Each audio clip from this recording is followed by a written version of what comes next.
One of the main goals of CWIX is to keep the nations and NATO interoperable. CWIX is a testing exercise, a testing event on the tactical level. So we are dealing with communication information systems of NATO, of partner for peace nations. We'll have also partners across the globe. That means we are dealing with field systems, we are dealing with future systems, we are dealing with experimental systems, and therefore CWIX is the only and major event in NATO to get all this stuff together here in one place in Bydgoszcz.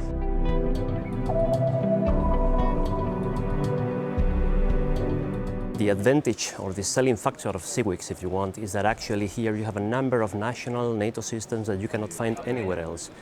That means that because of the high number and high level of participation that we have in the exercise, we can maybe make those problems that we can normally not identify surface early on time, so the contractor, the agency, can take action, can solve the problems, can make those problems fixed before a real NATO operation starts. To test which bits and bytes of information are talking to each other, that is the very cornerstone of your interoperability that you're looking for in the operation. What we have found out, because we do some packet sniffing and everything else during the event just to see what went wrong, if something didn't work, you find out, oh, well, this machine was sending a 1, this machine was expecting a 0, and you would never find that out until you spent a heck of a lot of money at the other end. If they don't do a CWIX type event, you're not going to get to that interoperability that you're looking for.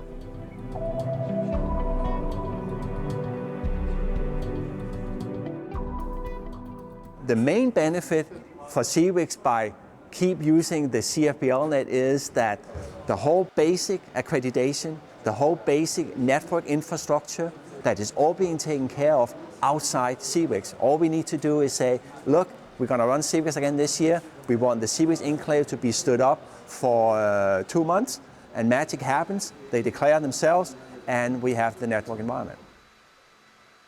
It is the worldwide reach that CFPLNet has that allows many participants to participate in CWIX. I mean, there's even nations that can be sponsored that are not members of NATO, but can be sponsored by a NATO nation to participate in the CFPLNet event.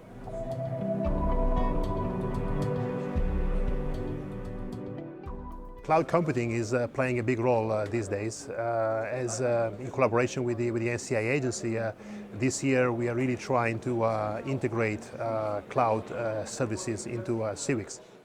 All nations which are participating to CWIX are coming with their own hardware, their own servers, their own storage capacities. They have to ship it here, they have to get accreditation, they have to install here in the building. So it's a lot of work, a lot of paperwork also. And the idea behind was, why not to offer the participants some computing and storage capacity here directly at the center. If we can provide a virtual infrastructure where people can bring their own virtual machines and run them on our infrastructure, that means they don't have to bring the servers to JFTC. So we reduce the heat generated, the power used, and that will help a lot. On the other side, this is a big challenge because that means that a lot of people rely on the JFTC infrastructure to operate their tests. So if we fail, they fail. So we have to be really strong and be sure that we are in full control of the system.